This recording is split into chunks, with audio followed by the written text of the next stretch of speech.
Let me ask you to set, I guess, the stage. What do you think is the biggest story that we're going to see tip off starting tonight in the run-up to the playoffs in the association, Shams?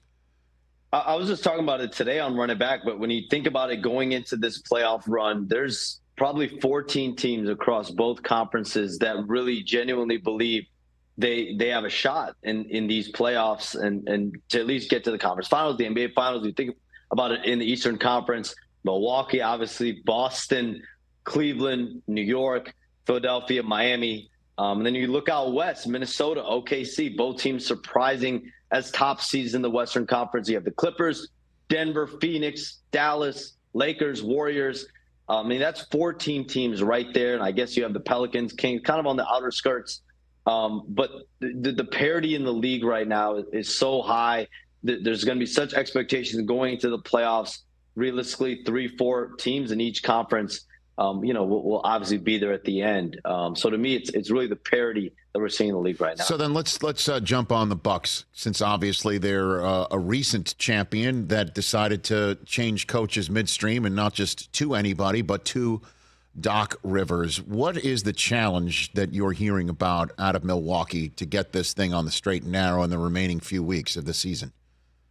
Rich, there is a challenge, but listen, obviously there's been a lot of rhetoric. There's been a lot of chatter publicly over the last couple weeks, ever since Doc Rivers took that job with a 30-13 record.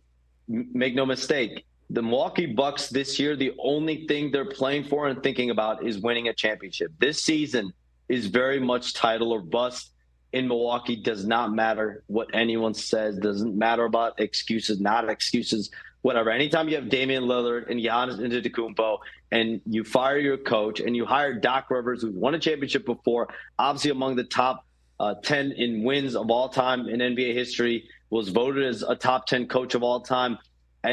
These ingredients are not made for a team that is going to accept or want to be bounced in the second round of conference finals. It doesn't matter the scenario that was taken, that Doc Rivers took this team in.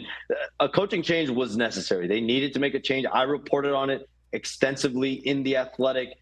There were issues throughout the locker room with Adrian Griffin systematically, as far as X's and O's, how adjustments were handled, were not handled.